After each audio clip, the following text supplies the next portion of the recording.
அகப்பட்டிருக்கிற ஒவ்வொரு பிள்ளைகளும் இந்த ராத்திரி வேளையிலே விடுதலையாக்கப்படுவார்களாக.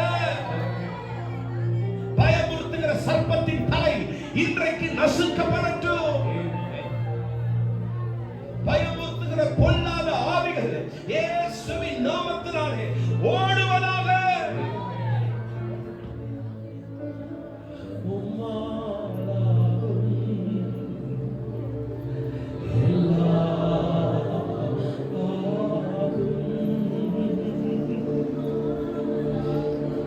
ஜெபிக்கிறோம். வேண்டுதல்கள் விண்ணப்பங்கள் கர்த்தரால் கேட்கப்படுகிறதற்காக ஸ்தோத்திரம். அந்த ஒவ்வொருவரையும் ஆசீர்வதியும். ராத்திரி வேளையில கொஞ்ச நேரம் எங்களிடத்துல பேசும். வெறுமையாக ஒருவரும் போகக்கூடாது. நம்முடைய கரத்துல ஒப்பு கொடுத்து ஜெபிக்கிறோம். இயேசுவின் நாமத்தில் பிதாவே ஆமென். ஸ்தோத்திரம். நீங்கள் உட்காருங்க. இயேசு பெரிய காரியங்களை செய்வார். சத்தமாய் ஆமென் சொல்லுங்க பார்க்கலாம். இன்னொரு முறை சத்தமாய் ஆமென் சொல்லுங்க. இயேசு பெரிய காரியங்களை செய்வார். என்னை நோக்கி கூப்பிடு, நான் உனக்கு மறு உத்தரவு கொடுத்து நீ அறியாததும் உனக்கு எட்டாததுமான பெரிய காரியங்களை கர்த்தர் செய்வார். சொல்லுங்க, பெரிய காரியங்கள் நடக்கும், பெரிய காரியங்கள் நடக்கும். கொஞ்ச நேரம் கர்த்தருடைய வார்த்தையை தியானிக்கலாம். ஆதியாகமம் 41ஆம் அதிகாரம் 42ஆம் வசனம். ஆதியாகமம் 41ஆம் அதிகாரம் 42ஆம் வசனம். பார்வோன் தன் கையில் போட்டிருந்த தன் முத்திரை மோதிரத்தை கழற்றி அதை யோசேப்பின் கையிலே போட்டு மெல்லிய வஸ்திரங்களை அவனுக்கு உடுத்தி பொன் சரபணியை அவன் கழுத்திலே தரித்தான். இந்த ராத்திரி வேளையிலே கர்த்தர் நாம் அணிந்து கொண்டிருக்கிற ஒரு சில வஸ்திரங்களை நிர்மூலமாக்கும்படி விரும்புகிறார். கையை உயர்த்தி ஆமென் சொல்லுங்க பார்க்கலாம். சத்தமாய் ஆமென் சொல்லுங்க. யோசேப்பு, நம்ம யாவருக்கும் அறிந்த யோசேப்பு, யோசேப்பின் வாழ்க்கையிலே 4 வஸ்திரங்களை அவன் அணிந்து கொண்டிருந்தான். முதலாவது, யோசேப்பு தன் தகப்பன் கொடுத்த பலவர்ண அங்கியை யோசேப்பு அணிந்து கொண்டிருந்தான். எல்லாரும் சொல்லுங்க, தகப்பன் கொடுத்த வஸ்திரம். சத்தமா சொல்லுங்க. 2வது, யோசேப்பு அடிமையின் வஸ்திரத்தை அணிந்து கொண்டிருந்தான். 2வது என்ன வஸ்திரம்? சத்தமா சொல்லுங்க. 3வது சிறைச்சாலையின் வஸ்திரம். 3வது. 4வது ராஜ வஸ்திரம். 4வது என்ன வஸ்திரம்? முதலாவது என்ன வஸ்திரம்? தன் தகப்பன் கொடுத்த பலவர்ண அங்கியை யோசேப்பு அணிந்து கொண்டிருந்தான். ரொம்ப வருஷமா அவங்க அப்பா எடுத்து கொடுத்த ட்ரெஸ், ரொம்ப காஸ்ட்லியான ட்ரெஸ். யோசேப்பு ரொம்ப அன்பா எங்க போனாலும் யோசேப்பு அந்த ட்ரெஸ்ஸை தான் போட்டுட்டு போவார். ரொம்ப எக்ஸ்பென்சிவான ட்ரெஸ், அதை பார்த்தாலே ரொம்ப கிராண்டா இருக்கும்.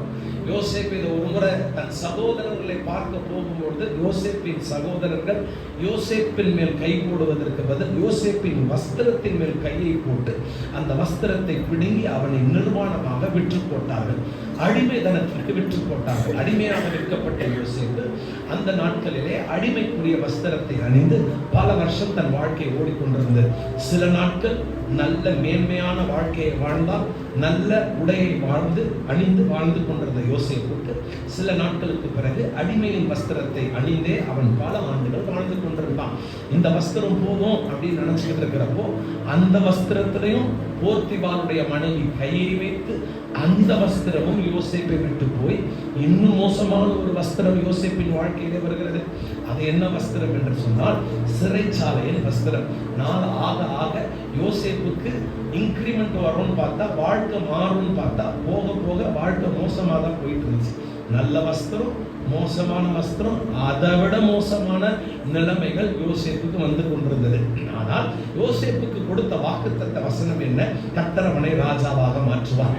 எப்பவுமே கர்த்தர் இருக்கிற சூழ்நிலையை பார்த்து நம்மை அழைக்கிறதில்லை, நம்மை உருவாக்கும் முன்னதாகவே கர்த்தர் நம்மை மேன்மைப்படுத்தும்படி கர்த்தர் நம்மளை அழைக்கிறது. ஏதோ இன்னைக்கு நமக்கு பிள்ளை இல்லை அப்படின்றதுனால வாழ்க்கை ஃபுல்லா நம்ம இப்படியே இருந்துருவோம் நினைக்காதீங்க. ஒரு நாட்கள் ஒன்று வரும், ஆண்டவர் அநேக பிள்ளைகளை கொடுத்து நம்மளை ஆசீர்வதிப்பார். கை உயர்த்தி ஆமென் சொல்லுங்க பார்க்கலாம். இன்னைக்கு ஒருவேளை காணிக்க போடுவதற்கு வசதி இல்லாமல் இருக்கலாம். நாட்கள் ஒன்று வரும், பல லட்சங்களை கர்த்தருக்கு கொடுக்கும்படி உங்கள் கைகளை கர்த்தர் ஆசீர்வதிப்பார். யோசேப்புக்கு இப்ப சிறைச்சாலையில் இருக்கிறார். சிறைச்சாலையின் வஸ்திரத்தை யோசேப்பு அணிந்து கொண்டிருக்கிறார். சிறைச்சாலையில் இருக்கும் பொழுதெல்லாம் யோசேப்புக்கு என்ன தெரியுமா யோசனை? எங்க அப்பா எனக்கு எவ்வளவு நல்ல ட்ரெஸ் கொடுத்தாரு, அந்த ட்ரெஸ் போய் அடிமை ட்ரெஸ் போய் இப்ப சிறைச்சாலை ட்ரெஸ் சொல்லிட்டு யோசேப்பு புலம்பிக் கொண்டிருக்கிறார். இப்போ சிறைச்சாலைக்குள்ள ஒரு அற்புதம் நடந்து பார்வோன் யோசேப்பை கூப்பிட்டு சொல்றாரு, இந்த அபிஷேகம் பண்ணப்பட்டவன் இந்த சிறைச்சாலையின் வஸ்திரத்தை போடக்கூடாது. கை உயர்த்தி ஆமென் சொல்லுங்க பார்க்கலாம். வசனம் சொல்லுகிறது, கர்த்தரை நம்புகிறவர்கள் மேல் குற்றம் சுமராது. 3 முறை ஆமென் சொல்லுங்க. நான் சொல்ற வசனத்தை சொல்றீங்களா? கர்த்தரை நம்புகிற என் மேல் குற்றம் சுமராது. சொல்லுங்க, குற்றம் சுமராது. குற்றத்தை சுமத்துவாங்க, ஆனா அது நம்ம மேல உட்காராது. இந்த தாமரை இலை பார்த்திருக்கிறீங்களா? அதுல தண்ணியை ஊத்துனா கூட அது மேல என்ன பண்ணாது? ஒட்டாது. உன்னை பொய்க்காரன் சொல்லலாம், உன்னை திருடன் சொல்லலாம், நீ ஏமாற்றுக்காரன் சொல்லலாம், ஆனா அந்த குற்றமோ அந்த பழியோ உங்க மேல உட்காராது. கையை உயர்த்தி ஆமென் சொல்லுங்க. என்னுடைய உருவத்திற்கு ஏற்ற வஸ்திரம் தான் என்னால போட முடியும். என் சைஸ் 42 வச்சுக்கோ, லார்ஜ் ஷர்ட். எனக்கு ட்ரிபிள் எக்ஸ்எல் ஷர்ட் போட்டா எனக்கு பத்துமா? நீங்க எல்லாம் என்ன நினைப்பீங்க? இந்த Dress பாஸ்டருக்கு சொல்லுங்களேன், செட் ஆகல. ஐயா, 1000 பேர் பல படிகளை முன்னால போடலாம், ஆனா பாக்குறவங்களுக்கு தெரியும் இந்த சிஸ்டர் அப்படிப்பட்டவங்க இல்ல, இந்த பிரதர் அப்படிப்பட்டவர். அதுதான் வசனம் சொல்லுது, கர்த்தரை நம்புகிறவர்கள் மேல் குற்றம். உன்னை திருடன் இன்னைக்கு சொல்லலாம், உன்னை பொய்க்காரன் சொல்லலாம், நீ தவறான ஸ்திரீன்னு சொல்லலாம். இந்த குற்றங்கள் எல்லாம் உண்மையில் சுமத்தப்பட்டு நீ சிறைச்சாலையிலும் இருக்கலாம், காரணம் இல்லாமல் உண்மையில் பழி சுமத்தப்படலாம். ஆனால் அந்த பழி ரொம்ப நாளைக்கு நம்ம மேல நிக்காது. அதை நம்புறவங்க சிலர் நம்புவாங்க, அதை சிலர் நம்ப மாட்டாங்க. யோசேப்பின் சிறைச்சாலையின் வஸ்திரமும் மாறும். இன்னைக்கு நான் சொல்றேன், உங்க மேல இருக்கிற அந்த பழிச்சொல்லை கர்த்தர் மாற்றுவார். எத்தனையோ வருஷமா நம் செய்யாத தவறுக்கு நம்ம மேல ஒரு பட்டம் சுமத்தப்பட்டிருக்குது. யாரோ செய்திருப்பாங்க, யாரோ திருடி இருப்பாங்க, யாரோ மாத்தி பேசியிருப்பாங்க. நீ தான் சொன்ன, நீ தான் அதை எடுத்த, உன்னாலதான் என் குடும்பம் பிரிந்து இருக்குது, உன்னாலதான் என் பிள்ளை கெட்டு போயிருக்கிறான். ஐயா, இந்த நாட்களிலே கர்த்தர் உண்மையில் இருக்கிற அந்த சிறைச்சாலையின் வஸ்திரத்தை கர்த்தர் மாற்றுவார். யோசேப்புக்கு கடைசியா ஒரு வஸ்திரம் அவன் மேல வருது.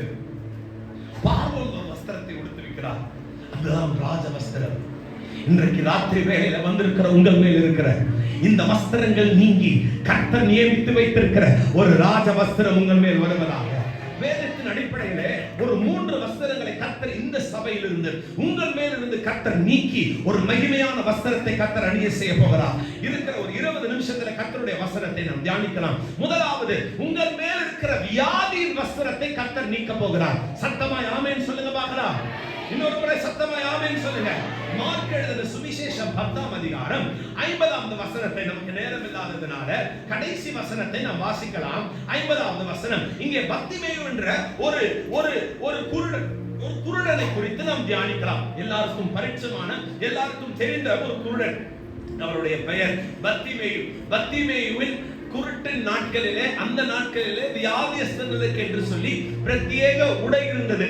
அப்போ பர்த்திமேயு குருடனாய் இருக்கிறதுனால் அவனுக்கு வியாதியின் வஸ்திரம் அணியப்பட்டிருந்தது. பர்த்திமேயுக்கு என்ன வஸ்திரம் அணியப்பட்டிருந்ததா? வியாதியஸ்தர்களுக்குரிய வஸ்திரம் அணியப்பட்டிருந்தது. 50வது வசனத்தை யாராவது ஒருவர் சத்தமாக வாசிங்க. உடனே அவன் தன் மேல் வஸ்திரத்தை எரிந்து விட்டு எழுந்து இயேசுவினிடத்தில் நடந்தான். இப்போ இந்த பலவீனமா இருக்கிற இந்த பர்த்திமேயுவின் மேலே, அவன் மேலே ஒரு வியாதியின் வஸ்திரம் இருக்கிறது. இந்த வஸ்திரத்தை இயேசு கூப்பிட்ட உடனே, இத்தனைக்கும் அவருக்கு சுகம் கிடைக்கல, இன்னும் கர்த்தர் தொடல. இயேசு கூப்பிட்ட உடனே பர்த்திமேயு செய்த முதல் காரியம் என்ன? தன் மேல் இருந்த அந்த வியாதியின் வஸ்திரத்தை தூக்கி போட்டு, இனி இந்த வஸ்திரத்தை நான் தொடுவதில்லை என்று சொல்லி விசுவாசத்தோடு போனான்.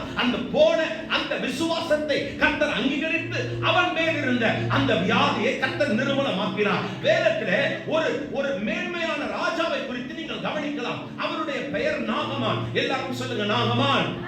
நாகமான். நாகமானுக்கு அவன் படைத்தலைவனாக இருந்தான்.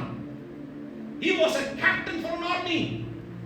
ஆனால் அவன் கையினால் கர்த்தர் அநேக யுத்தத்தில் ஜெயத்தை கொடுத்தார் என்று வசனம் சொல்லுகிறது.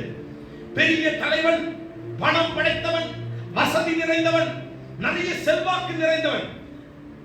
நாகமான் நடந்து போனா எல்லாரும் எழுந்து நின்று வணக்கம் வைப்பாங்க. அந்த அளவுக்கு கனம் பொருந்தியவன் நாகமான்.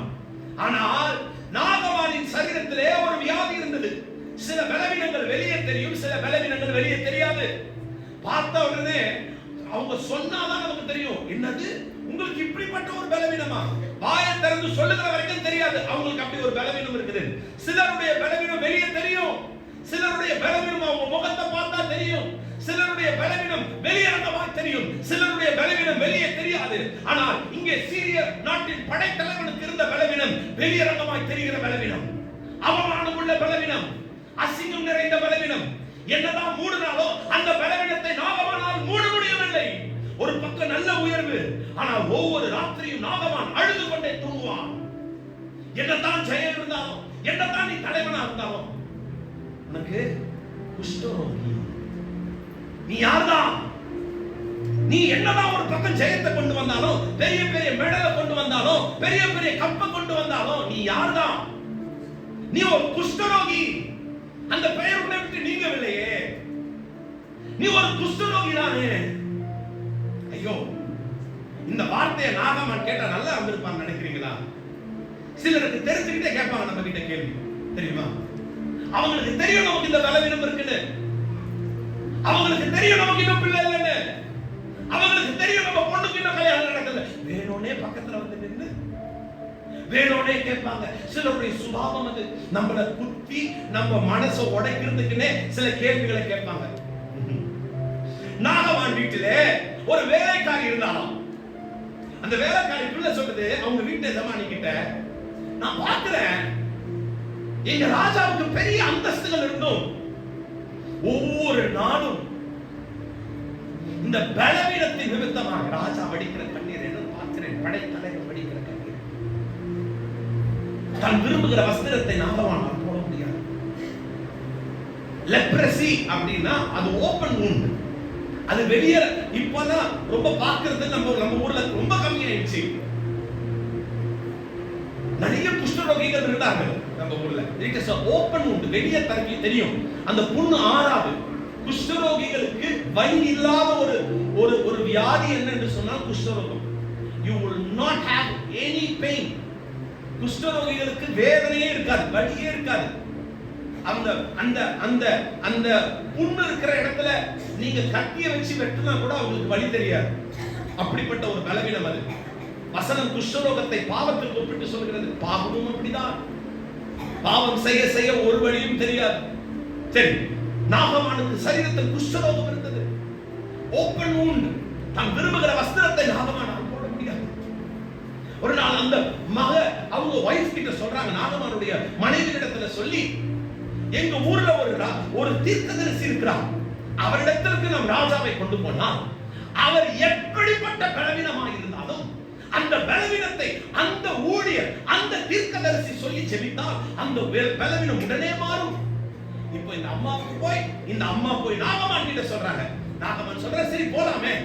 எத்தனையோ முயற்சி பண்ணிட்டோம், எத்தனையோ பேர்கிட்ட கேட்டுட்டோம், எத்தனையோ டாக்டர்ஸ் சந்திச்சிட்டோம், எத்தனையோ வெளியூர்லாம் போய் ட்ரீட்மெண்ட்லாம் பார்த்துட்டோம், யூடியூப்ல பாக்குற எல்லா மருந்தையும் நம்ம ட்ரை பண்ணியாச்சு, யூடியூப்ல கேள்விப்படுற எல்லா மாத்திரையும் நம்ம போட்டாச்சு. இப்போ இன்னொரு தேசத்துல போய் ஒரு பாஸ்டர் கிட்ட ஜெபம் போலாமேன்னு சொல்லிட்டு நாகமான் புறப்பட்டு போகிறார். படைத்தலைவரோடு புறப்பட்டு போகிறார். அங்க போனா அந்த ஊழியக்காரர் வீட்டை விட்டே வெளியே வரல. வெளியில வராம சொல்றாரு, அங்க போ, யோர்தான் நதியில போய் நீ 7 முறை முழுகி வெளியே வா, நீ வியாதி சுத்தமாகும். நாகமானுக்கு கோபம், பயங்கர கோபம். நான் வெளியில கூட வந்து என் வியாதியின் மேல கையை வச்சு ஜெபம் பண்ணுவாருன்னு பார்த்தா ஒரு ஜெபமும் பண்ணலையே. சபையே கவனிங்க, சில சமயத்தில் ஊழியர்களாகிய நாங்கள் உங்கள் மேல் கையை வைக்க அச்சப்படலாம், நாங்கள் உங்கள் மேல கையை வைக்க மறந்து போகலாம். ஆனால் நீ ஜெபித்து பார், பரலோகத்தில் இருக்கிற தெய்வம் உன்மேல் தமது கரத்தை வைத்து சுகப்படுத்த அவர் சர்வ வல்லவர் உள்ளவர். நாகமான் போகிறான். யோர்தான் நதி நீங்க நினைக்கிற மாதிரி பிளெயின் வாட்டர், ஸ்டில் வாட்டர் இல்ல, அது மண்ணு நதி இருக்கிற தண்ணி. அது அப்படியே கண்ண பாக்குற போல ரொம்ப பளபளன்னா இருக்காது அந்த தண்ணி. யோர்தான் நதி மண்ணு கலந்து டஸ்ட் கலந்து இருக்கிற நதி. நான் ஏற்கனவே சொன்னேன், நாகமானுக்கு புண் ஓபனா இருக்கும் அவனுடைய டிசீஸ். இப்ப நாகமான் அந்த அந்த குஷ்டரோகம் இருந்த இடத்துல எல்லாம் அப்படியே நூலை சுத்தி கயிறை சுத்தி அதெல்லாம் தான் நடந்து போயிருப்பார். காலையோ கையிலையோ ஏதோ ஒரு இடத்துல எல்லாம் அவர் துணியை சுத்தி சுத்தி சுத்தி சுத்தி வச்சிருப்பார். இப்ப தண்ணியில இறங்குறதுக்கு முன்னாடி நாகமான் தன் கையில இருக்கிற துணியெல்லாம் கலட்டி ஒரு ஓரமா வச்சுட்டு, அவர் எதுக்கு ஓரமா வச்சிருப்பாரு அப்படின்னா, நான் தண்ணியில மூழ்கி எழுந்துட்டு திரும்ப வந்து என்ன பண்ணணும், இந்த துணியை தான் என்ன பண்ணணும், போடணும். சிலரு நம்ம வீட்டுல நமக்கு ஜுரம் இல்லைன்னா கூட மாத்திரை நம்ம என்ன பண்றது இல்ல. ஏன் ஜுரம் போயிடுச்சு மாத்திரை தூக்கி போடுறோமா? நம்ம எப்படியோ 6 மாசத்துக்கு அப்புறம் நம்ம விசுவாசம் அப்படி, நம்மளுடைய தைரியம், நமக்கு மாத்திரையை தூக்கி போடுறதுக்கு மனசே வராது. இயேசுநாதரே சுகம் கொடுத்தா கூட ஆனாலும் அந்த மாத்திரையை நம்ம என்னதான் பண்ணிப்போம், அப்படியே கொஞ்சம் பத்திரமா வச்சுப்போம். அந்த மாத்திரையில இருக்கிற எழுத்து மறந்து போனா கூட நமக்கு அப்படியே பத்திரமா வச்சு பழக்கப்பட்டாச்சு. நம்ம நாகமான் கையில் இருக்கிற அந்த துணி, அந்த வியாதியின் துணியெல்லாம் எடுத்து ஓரம் வச்சுட்டு இப்போ தண்ணிக்குள்ள இறங்குறார். என்ன நினைப்புல இறங்குறாருன்னா, திரும்ப எழுந்து வந்த பிறகு நான் எந்த துணியெல்லாம் கலட்டி வச்சனோ திரும்ப அதே துணி எடுத்து என் கையில போடணும். ஒரு முறை முகி எழும்புறார் நாகமான். சரீரத்துல ஒரு மாற்றமும் இல்ல. இரண்டாவது ஒரு முக்கிய எழுப்புறார், சரீரத்துல ஒரு மாற்றமும் இல்ல. 3 முறை 4 முறை போகுது. இப்ப நாகமானுக்கு கோபம் வருது. நாகமானுக்கு என்ன வருது? யார் மேல கோபம் வந்திருக்கும் சொல்லுங்க? ஃபர்ஸ்ட் கோபம் நாகமானுடைய வைஃப் மேலதான் வந்திருக்கு. சும்மா வீட்டுல இருந்த என்ன ஜப கூட்டம் பாஸ்டர் பாஸ்டர் பாஸ்டர் தேவையில்லாத கூட்டு வந்து அங்க நிக்க வச்சு அந்த பாஸ்டர் வேற ஒரு இடத்துக்கு அனுப்பிச்சு, சும்மா இருந்த உபவாச கூட்டு வந்துட்டு சும்மா இருந்த ஜப வீட்டுல தெரிஞ்சு வச்சுட்டு ஒண்ணுமே நடக்கல. யார் மேலதான் நாகமான கோவம் வந்திருக்கோம்?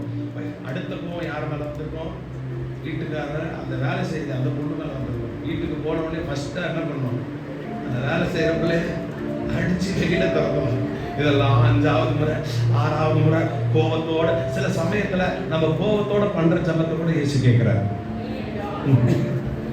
கோபத்தோட, ஏசப்பா எனக்கு ஞாயிற்றுக்கிழமை காலையில சபைக்கு வர பிடிக்கல, ஆனாலும் என்ன பண்றது, ஒண்ணும் நடக்கலையே, நடந்தா உங்களாலதான் நடக்கும். என் பிள்ளைக்கு வாழ்க்கை கிடைச்சா உங்க மூலமா தான் வரும். எனக்கு சுகம்னா அது இயேசுவால தான் வரணும். இருதயத்துல அவ்வளவு கோபம் இருந்தாலும் ஞாயிற்றுக்கிழமை காலையில எங்க வந்து உட்காந்துடுறோம். சிரிக்கிறவங்களை எல்லாம் பார்த்தா அப்படியே இருக்கிற மாதிரி இருக்கு. நாகமான் கோபத்துல ஜெபம் பண்றார், கோபத்துல தண்ணியில மூழ்கி எழும்புறாரு. ஐயா, ஆனா கோபத்துல தண்ணியில மூழ்கி எழும்பினாலும், கோபத்துல ஜெபம் பண்ணாலும் அந்த ஜெபத்தையும் கேட்கிறவர் நம்ம இயேசு. வசனம் சொல்லுகிறது, அவர் ஒருவரையும் புறமே தள்ளாதவர். மூக்கி எழும்பின நாகமான், வசனம் சொல்லுகிறது, சிறு பிள்ளையின் சரீரத்தை போல அவன் சரீரம் மாறினது. இப்ப எழுந்து Dress கழட்டி வச்சாரே, அந்த Dress நாகமன் போட்டுப்பார் நினைக்கிறீங்களா? அதை தொட்டே இருக்க மாட்டார். நான் நினைக்கிறேன் பெட்ரோல் அந்த காலத்துல இருந்திருப்பாட்டான், பெட்ரோலை ஊத்தி அந்த Dress கொளுத்தி போட்டிருப்பாரு. ஐயோ, இந்த Dress இனி எனக்கு தேவையில்லை. நாகமான் எத்தனையோ வருஷமா போடணும்னு ஆசைப்பட்ட ஷூவை போட்டிருப்பார், எத்தனையோ வருஷமா போடணும்னு ஆசைப்பட்டிருந்த அந்த செருப்பை போட்டிருப்பார், அந்த Dress போட்டிருப்பார். ஐயா, உன் மேல் இருக்கிற பலவீனம் என்னும் வஸ்திரத்தை இந்த ராத்திரி வேளையிலே இயேசு உன்னை விட்டு அகற்ற போகிறார். விசுவாசிக்கிறவங்க நல்ல கரங்களை தட்டி, இயேசுவே இயேசுவே, இந்த ராத்திரி வேளையிலே இந்த சபையின் மேல் இருக்கிற, இந்த சபையாரின் மேல் இருக்கிற பலவீனம் என்னும் வஸ்திரம் இப்பொழுது நீங்குவதாக. எத்தனை பேர் விசுவாசிக்கிறீங்க? விசுவாசிக்கிற நீங்க அப்படியே கையை உயர்த்தி கொஞ்ச நேரம் ஜெபம் பண்ணுங்க. எல்லாரும் கண்ணை மூடி 2 கையை உயர்த்தி சொல்லுங்க, இயேசுவே, நீங்க பலவீனமா இருப்பீங்கன்னா இந்த ஜெபத்துல, இந்த நாட்களில சத்துரு உன்மேல் போட்ட அந்த பலவீனம் என்னும் வஸ்திரம் இயேசுவின் நாமத்தினாலே இப்பொழுது நீங்குவதாக. இனி அந்த வியாதி, இனி அந்த மருந்து, இனி அந்த ஆஸ்பத்திரி, இனி அந்த இன்ஜெக்ஷன் எங்க வாழ்க்கையில இல்லை. இயேசு சுகப்படுத்தார். உமக்கு ஸ்தோத்திரம். நீங்க போதும் எனக்கு, நீங்க போதும் எனக்கு, நீங்க போதும், நீங்க போதும், நீங்க போதும் எனக்கு, நீங்க போதும் எனக்கு, நீங்க போதும் எனக்கு, நீங்க போதும், நீங்க போதும், நீங்க போதும். உம்மை விட்டா யாரும் இல்லையா, உம்மை விட யாரும் இல்லையா. இரண்டாவது ஒரு வஸ்திரத்தை நம்ம விட்டு கர்த்தர் அகற்றும்படி விரும்புகிறார். எடுத்து வாசிங்கள் சங்கீதம் 30ஆம் அதிகாரம் 30:11 ஒருத்தங்க வாசிங்க, ஒருத்தங்க 35:14 வாசிக்கிறார். என் புலம்பலை ஆனந்த களிப்பாய் மாற்றினீர், என் மகிமை அமைதியாயிராமல் உம்முடைய கீர்த்தனம் பண்ணும்படியாக நீர் என் இரட்டை கலைத்து போட்டு மகிழ்ச்சியினால் என்னை இடைக்கட்டினேன். 35ஆம் அதிகாரம் சங்கீதம் 35:14 வாசிக்கிறான். நான் அவனை என் சிநேகிதனாகவும் சகோதரனாகவும் பாவித்து நடந்து கொண்டேன். தாய்க்காக துக்கிக்கிறவனை போல துக்க வஸ்திரம் தரித்து தலைக்கவிழ்ந்து நடந்து போனேன். இரண்டாவது, ஆண்டவர் நம்ம மேல இருக்கிற ஒரு வஸ்திரத்தை நீக்கும்படி விரும்புகிறாரா? இந்த வஸ்திரம் என்ன வஸ்திரம்னா துக்க வஸ்திரம். இது என்ன வஸ்திரமா சொல்லுங்களேன்? துக்க வஸ்திரம்.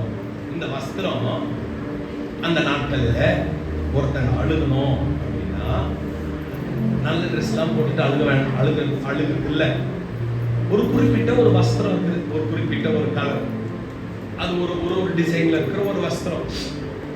அந்த வஸ்திரத்தை போட்டுட்டு நீங்க எங்கேயாவது நடந்து போனீங்கனாலே எல்லாருக்குமே தெரியும் இந்த சிஸ்டருக்கு வீட்டுல ஏதோ ஒரு மரணம், இந்த சிஸ்டருக்கு வீட்டுல ஏதோ ஒரு பொல்லாப்பு நடந்திருக்கு.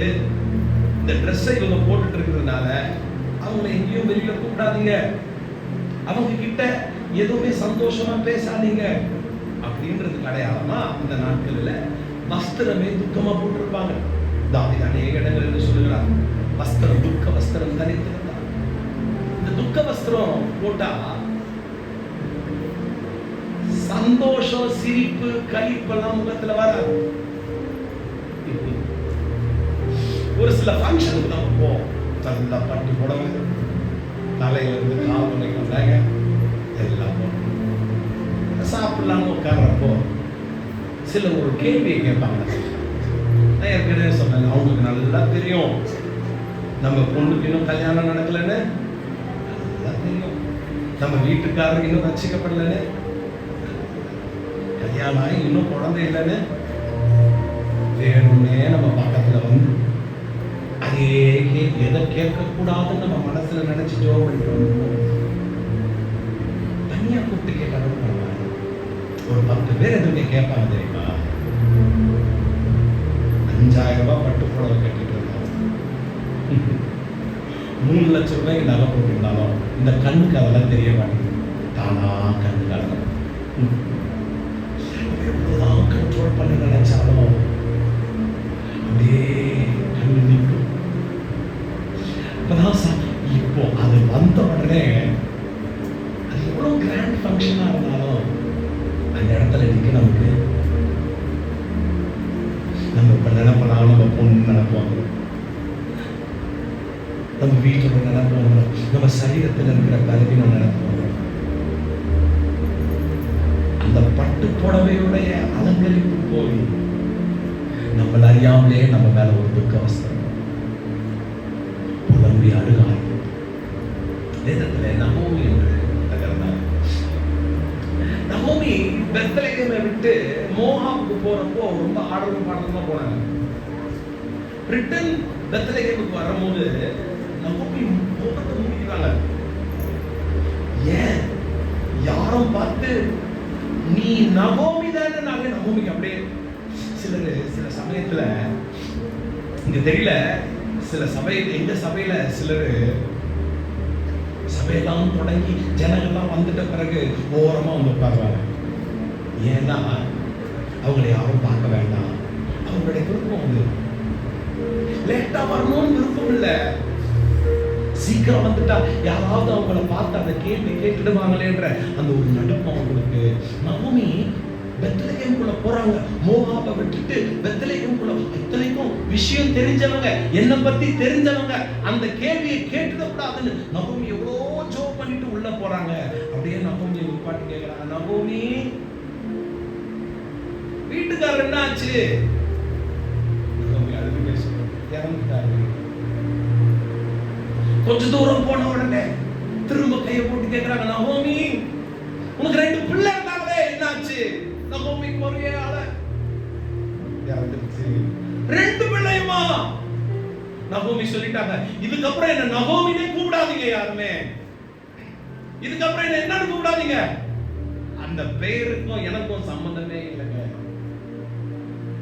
எல்லாவற்றும் அந்த குடும்பத்தில் இருந்த சாபத்தை கவனிக்கிறேன். ஒரு ஆண் வாரிசும் இல்லை, பிறந்தது எல்லாம். இப்போ கூட இந்த அம்மாவுக்கே சாப்பாடு கிடைக்கிறது கஷ்டம், இந்த அம்மாவுக்கு தங்க வீடு கிடைக்கிறது. இதுல எக்ஸ்ட்ரா யார் வேற இருக்கிறா? ரூத் வேற பக்கத்துல வந்துட்டு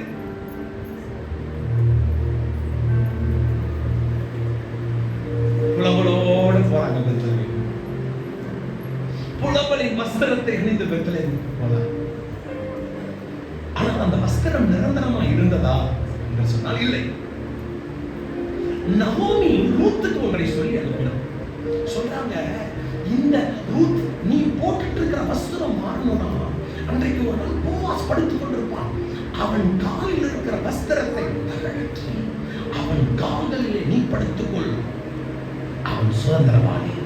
என்றைக்கு அவன் துக்க வஸ்திரம் மாறும், என்றைக்கு இயேசுவின் பாதத்தை நீ துடிக்கிறாயோ அன்றைக்கு உன் துக்கங்களை கர்த்தர் ஆனந்த களிப்பாய் மாற்றுவார். இந்த ரூத்தில் நீங்க வாசிக்கும் போது ஒரு அழகான வசனம் இருக்கு. நகோமி ரூத் கிட்ட சொல்லுவாங்க, இன்றைக்கு, எல்லாரும் சொல்லுங்க இன்றைக்கு, சத்தமா தான் சொல்லுங்களேன். அந்த வசனத்தை வாசிக்கலாமா?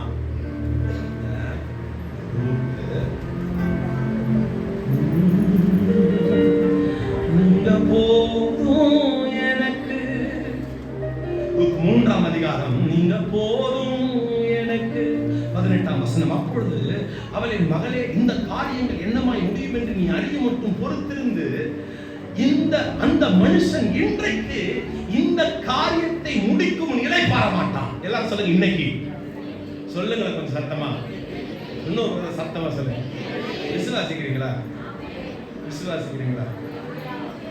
சில உதவி செய்யற காசு கொடுக்குறேன்னு தரேன், தோ தரேன், அடுத்த மாசம், அடுத்த வாரம், அடுத்த வருஷம், 5 வருஷம் ஆயும் ஒண்ணும் நடக்கல. ஆனா நம்ம ஆராதிக்கிற தேவன் எப்படின்னா, இன்னைக்கு காலையில வாக்கு கொடுப்பாங்க, இன்னைக்கே செஞ்சு முடிப்பாங்க. இவங்க கை உயரலையே, சத்தம் வரலையே. விசுவாசிக்கிறவனுக்கு அப்படி ஆகும் வசனம் சொல்லுது. விசுவாசத்தோட எக்ஸ்பிரஷன் தான் கையை உயர்த்தி சத்தமா அல்லேலூயா சொல்றது. நான் சொல்றேன், இன்றைக்கு நடக்கும் விசுவாசிங்க. புலம்பலின் வஸ்திரங்களை கர்த்தர் இன்றைக்கு நீக்குவார். நடந்தது என்ன? நகோமியுடைய வஸ்திரம் மாறினது. உன் புலம்பலை கர்த்தர் ஆனந்த களிப்பாய் மாற்றுவார். 2 கையை உயர்த்தி சொல்லுங்க, கர்த்தாவே. இன்னைக்கு யார் அந்த புலம்பலின் வஸ்திரத்தோடு இந்த சபையில் இருக்கிறீங்கன்னு தெரியல. யார் அந்த அழுகை வஸ்திரத்தை அணிந்து இந்த சபைக்கு வர்றதுக்கு முன்னாடி கூட நீங்க அழுதுட்டு வந்திருக்கலாம். இந்த ஆராதனையின் பொழுது கூட நீ கண்ணீர் விட்டிருக்கலாம். இன்றைக்கு கர்த்தர் சொல்லுகிறார், இதுவே அது கடைசி நாளாக இருக்கட்டும். உன் புலம்பலின் வஸ்திரங்களை இயேசு மாற்றி அந்த வஸ்திரத்திற்கு பதிலாக ஆனந்த களிப்பை கர்த்தர் உண்டு பண்ணுவார். நல்ல கரங்களை தட்டி கர்த்தருடைய நாமத்தை. 3வது ஒரு வஸ்திரத்தை கர்த்தர் நீக்க போகிறார். எடுத்து வாசிங்கள். சகரியா 3ஆம் அதிகாரம் 3ஆம் வசனம். கடைசியா இந்த வசனத்தை வாசித்து நாம் ஜெபிக்கலாம். சகரியா 3ஆம் அதிகாரம் 3ஆம் வசனமும் 4ஆம் வசனமும் நான் வாசிக்கிறேன், கவனிங்க. யோசுவாவெனில், நமக்கு தமிழ் கொஞ்சம் கஷ்டமா வரும். யோசுவாவெனில் அழுக்கு வஸ்திரம் தரித்தவனாய் தேவ தூதனுக்கு முன்பாக நின்றிருந்தான். யார் இந்த யோசுவா? என்ன கவனிங்க. யோசுவா ஒரு பிரதான ஆசாரியர். அவன் ஊழியம் செய்கிறவன், ஊழியம் செய்து கொண்டிருந்தவன், கர்த்தருக்கு முன்பதாக பரிசுத்தமாய் நிற்க வேண்டியவன். ஆனால் நாளாக யோசுவாவின் வெண்வஸ்திரம் மாறி, யோசுவாவின் பரிசுத்த வஸ்திரம் மாறி அவனுடைய வஸ்திரம் அழுக்காக மாறுகிறது. கர்த்தருடைய சமூகத்தில் நிற்க வேண்டிய யோசுவாவின் வஸ்திரம் கரைப்பட்டு போகிறது. இந்த கரையோடு யோசுவா தேவனுக்கு முன்பதாக நிற்க முடியாது. ஐயா, 3வது ஆண்டவர் ஒரு வஸ்திரத்தை மாற்றும்படி விரும்புகிறார். என்ன வஸ்திரம் அது? உண்மையில் இருக்கிற பாவ கரைகளை கர்த்தர் நீக்கும்படி விரும்புகிறார். கையை உயர்த்தி ஆமென் சொல்லுங்க. நீதிக்கும் அநீதிக்கும் சம்பந்தம் இல்லை. ஒரு நாளும் பாவத்தோடு தேவனை தரிசிக்க முடியாது. பாவம் இல்லாத கர்த்தர் அவர். பரிசுத்தமாய் வாழதான் கர்த்தர் நம்மை அழைத்திருக்கிறார். கையை உயர்த்தி ஆமென் சொல்லுங்க. பரிசுத்தமா நடிக்கிறதுக்கு கர்த்தர் சொல்லிக் கொடுக்கல. பரிசுத்தமாய் வாழும்படி கர்த்தர் நம்மை அழைத்திருக்கிறார். யோசுவா, நீ பரிசுத்தமாய் வாழ வேண்டியவன். உன் வஸ்திரம் வெண் வஸ்திரமாய் இருக்க வேண்டிய உன் வஸ்திரம், இன்றைக்கு உன் வஸ்திரம் எந்த நிலைமையில் இருக்கிறது, இன்றைக்கு உன் பரிசுத்த வாழ்க்கை எப்படி இருக்கிறது என்று நீ யோசித்து பார். இல்லை என்று சொன்னால் இயேசு சீக்கிரம் வருகிறார். இயேசு சீக்கிரம் வருகிறார். பரிசுத்தமா இருக்கிறவன் இன்னும் பரிசுத்தமா இருக்கட்டும் என்று வசனம் சொல்கிறது. சிலர் சொல்லுவாங்க, சமீபத்தில் ஒரு வாலிப பையன் கிட்ட பேசிட்டு வெளியூர்ல இருந்து வந்தாங்க பார்க்கறது. ஜோம் பண்ணி முடிச்சிட்டு ஒரு கேள்வி கேட்ட, தம்பி, do you have any habits? ஏதாவது பழக்கம் இருக்காப்பா? இந்த பையன் கொஞ்சம் தயங்கி சொன்னாங்க, occasional drinker. என்னமா அப்படின்னா என்ன அர்த்தம்னா, எப்பயாவது ஒரு முறை குடிப்போம். பரலோக நரகத்துல இவர் எப்பயாவது ஒரு முறை குடிப்பாராம். அதனால இவரை தனியா ஒரு நரகத்துல போடலாம் கிடையாது. நரகம் எப்பயாவது ஒரு முறை குடிக்கும் நரகம் தான். மொடா குடிக்காரனுக்கும்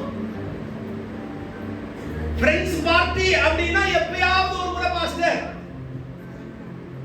ஆண்டவர் சொல்லல எங்கேயும். இவருக்கு இந்த வருஷத்துக்கு ஒரு முறை குடிக்கிறவங்களுக்கு நரகத்துல கம்மியா ஹீட் இருக்கிற இடத்துல படுக்க வைக்கலாம். நீங்க அந்த வசனம் இருக்க,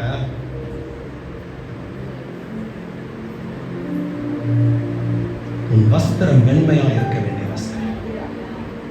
கள்ளத்தராசு கர்த்தருக்கு அருவருப்பானது. போன ஆண்டுகளிலே எத்தனை பேர் உன் வஸ்திரத்தை கெடுத்துக் கொண்டார்? கர்த்தர் கொடுத்த உன் பரிசுத்த வஸ்திரத்தை என்ன சொல்லி என்ன பேசி அது தவறுன்னு செய் தெரிந்தும், அப்படி பேசக்கூடாதுன்னு தெரிஞ்சும், அங்க போக கூடாதுன்னு தெரிஞ்சும், அதை பார்க்க கூடாதுன்னு தெரிஞ்சும், அங்க பழக கூடாதுன்னு தெரிந்தும், அந்த இடத்துக்கு நம் கால்கள் போக கூடாது என்று தெரிந்தும் உன் கால்கள் போனதே.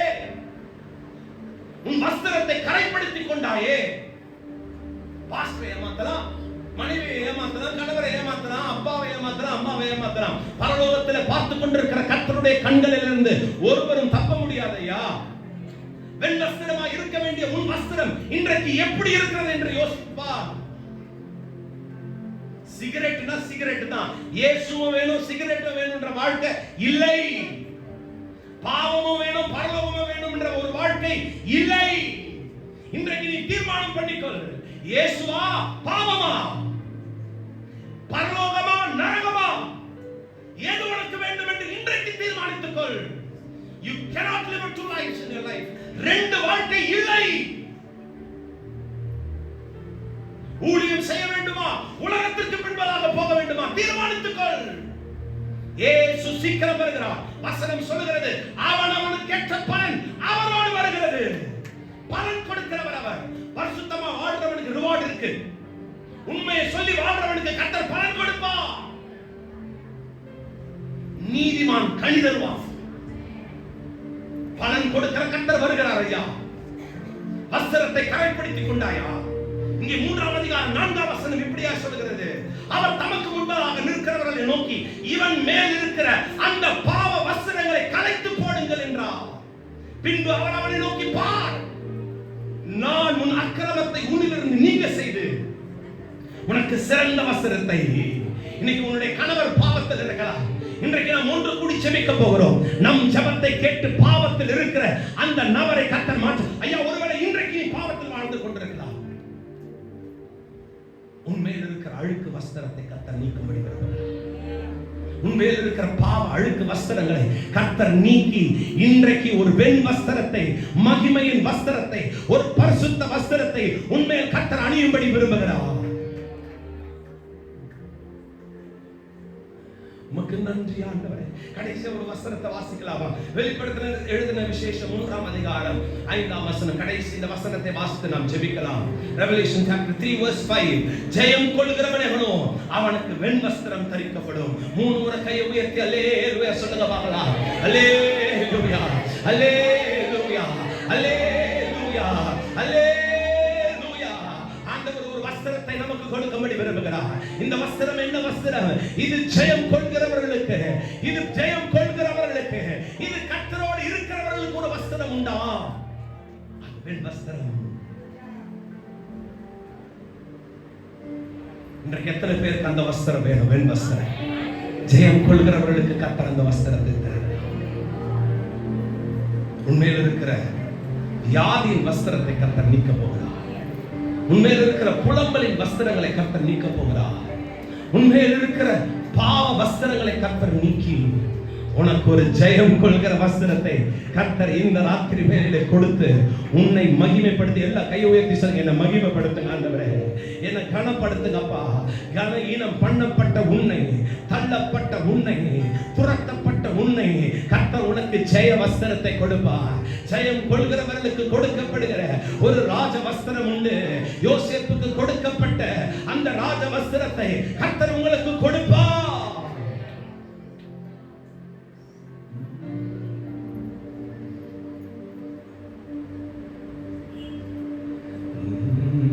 நீங்க மட்டும் இல்லைனா எங்கோ நான் சென்றிருப்பேன், எப்படியோ வாழ்ந்திருப்பேன், மண்ணுக்குள்ள போயிருப்பேன், மறந்தே போயிருப்பா, மறந்தே போயிருப்பா.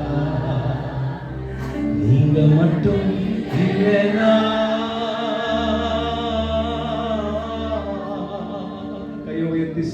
நீங்க மட்டும் இல்லைனா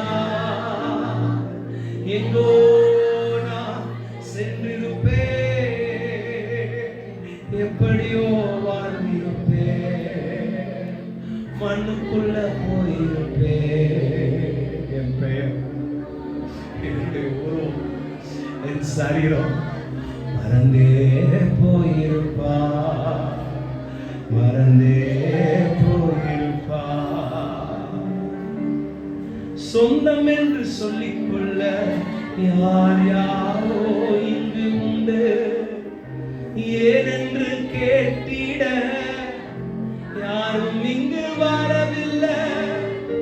சொந்தம் என்று சொல்லிக்கொள்ள யார் யாரோ இங்கு உண்டு, ஏனென்று கேட்டிட யாரும் இங்கு வரவில்லை.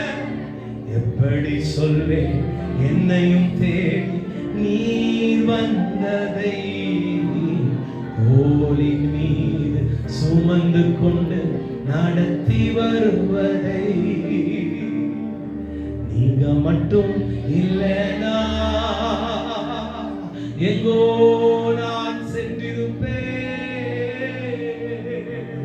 உண்மைப்பா, உண்மையா, எப்படியோ வாழ்ந்திருப்பேன், மறந்தே போயிருப்பா, மறந்தே போயிருப்பா. எத்தனையோ கேள்விகள், ஏதேதோ ஏக்கங்கள், சொல்லவும் முடியல, சொல்லி அழையாரும் இல்லை. எத்தனையோ கேள்விகள், ஏதேதோ ஏக்கங்கள், சொல்லவும் முடியல, சொல்லி அழையாரும் இல்லை. எப்படி சொல்வேன் எல்லாவற்றையும் நீர் மாற்றினீ, நிம்மதி தந்து நித்தம் நடத்தி வாழ வைக்கின்றீர்.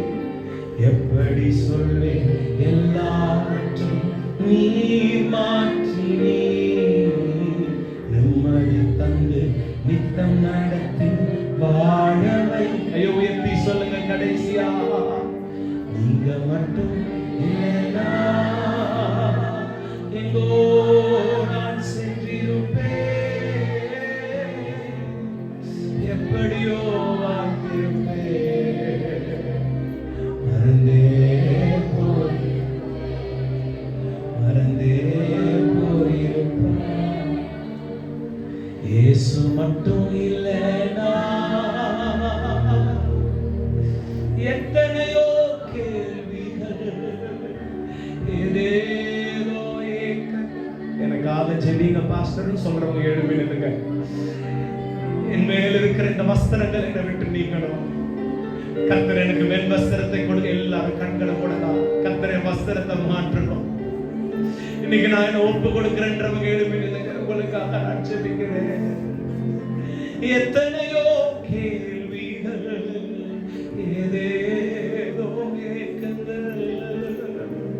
சொல்லவும் முடியல, சொல்லி அழ யாரும் இல்ல.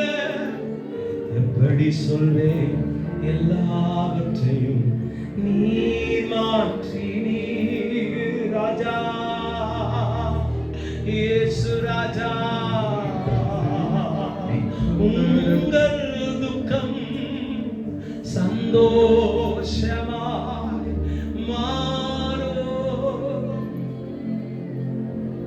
உங்கள் கவலைகள் கண்ணீர் இயேசு மாற்றுவார், இயேசு மாற்றுவார். கலங்காதே மகனே, கலங்காதே மகனே, இயேசு கைவிட மாட்டார்.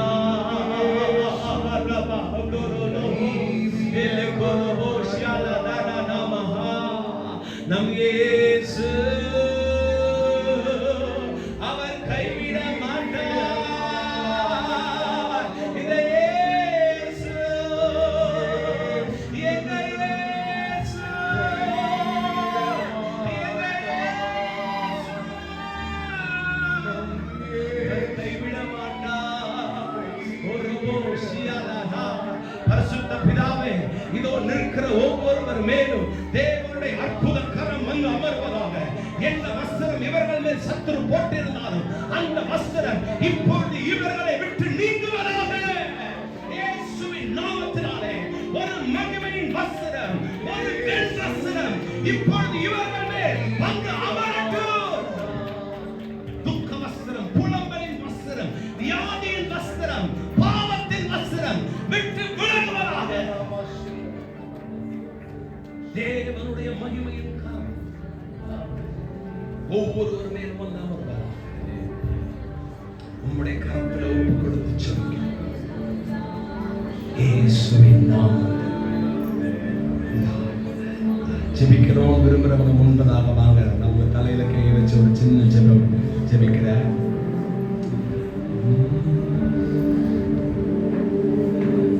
இந்த பாட்டு பாடலாம்.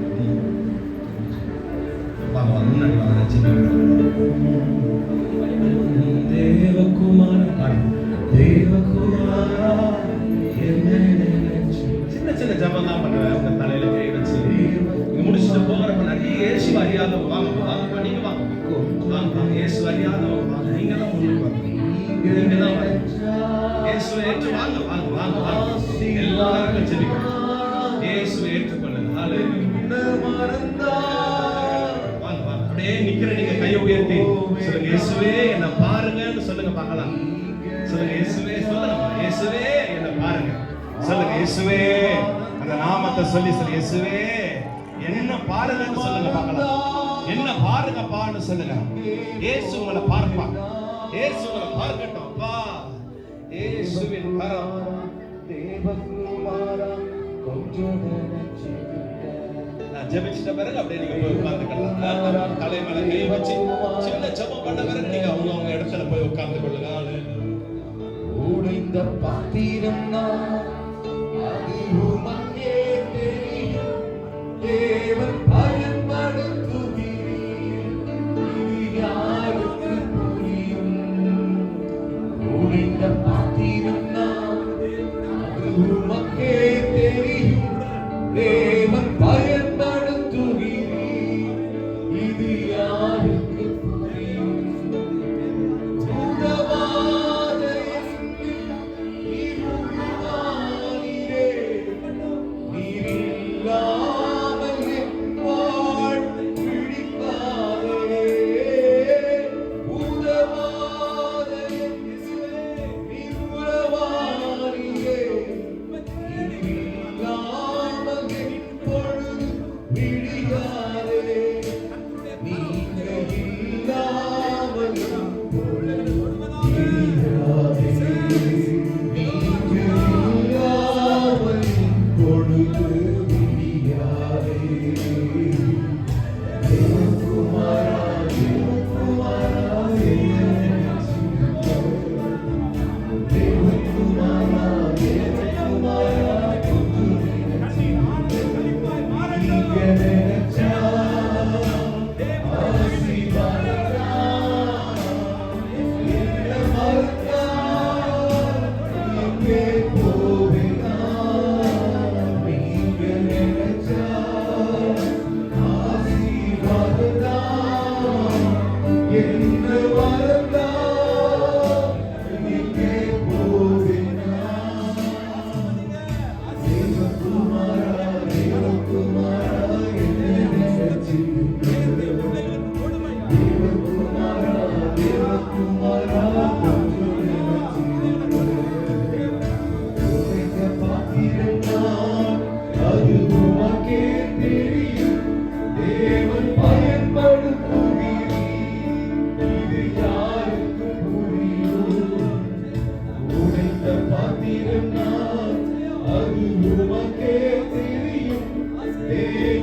நாம் அப்படியே எல்லாம் எழுதுக்கலாமா?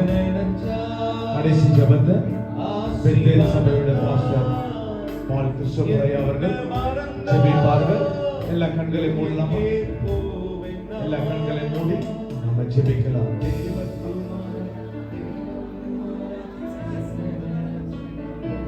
என்னை நேசிக்கிற நல்ல தகப்பனே, இந்த ஆசீர்வதிக்கப்பட்டதான நல்ல இறைவனுக்காக நன்றி.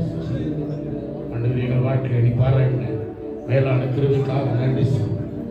இந்த 3வது ஆண்டு நிறைவு நாள் விழாவிட ஆண்டவரே, உன் நாமத்தை மையப்படுத்த உதவி செய்கிற ஆண்டவரே, இது புது வசனத்தை கொடுத்திருக்கிறேன். எங்கள் மேல் உள்ள எல்லா அழுக்கு வசனம் நீ எடுத்தீர், அதற்காக உனக்கு நன்றி செய்யும். நாங்கள் புது வஸ்திரத்தை தரித்துள்ளாய் நாங்கள் கடல் செல்ல உதவி செய்கிறேன். எல்லா தடைகளை எடுத்துக்கொள்ள விசேஷமாக ஆண்டவரே பிராங்கின் மூலியமாக நீ கொடுத்த நல்ல வார்த்தைக்காக நான் அதை நாங்கள் இருதயத்தில் பெற்று சாட்சியாக வாழ உதவி ஐயா எடுத்து பயன்படுத்துங்க. என் அநேக மக்களுக்கு சார் குறிப்பாக அநேக வாலிபர்களுக்கு நடத்தி வருங்க. மக்கள் நன்றி தொடர்ந்து பயன்படுத்துங்க. நான் சார் என்பராஜனுடைய கருத்தை விடு ஆண்டவரே, நீ நடத்தினீர், நன்றி ஆண்டவரே. என்னென்ன தரிசனம் அந்த தரிசனம் நிறைவேற உதவி செய்யும். குடும்பமாய் செய்கிற இந்த ஊழியத்தை நீங்கள் கட்டி எழுப்பும்படி இரட்சகர் மீட்பதும் இயேசு கிறிஸ்துவின் நாமத்தில் ஜீவனல்ல தகப்பனே,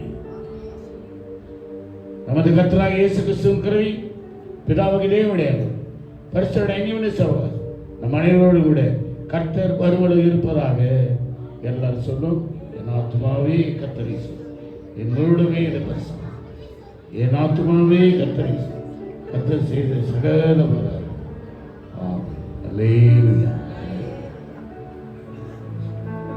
தேங்க்யூ. வந்தவங்களை யாவரையும் கர்த்தர் தாமே ஆசீர்வதிப்பாராக. நாளை தினத்தில் காலை ஆராதனை 9 மணிக்கு இருக்கும். நீங்கள் யாரும் வந்து கலந்து கொள்ளும்படியாக கேட்டுக்கொள்கிறேன். மாலையில ஆண்டு விழா இருக்கிறது. சரியாக 6 மணிக்கு சாயந்தரம் ஆரம்பிக்கப்படும். அந்த நாளில முடிவில் உங்களுக்காக ஒரு டின்னர், நல்ல டின்னர் அரேஞ்ச் பண்ணியிருக்கோம். அதனால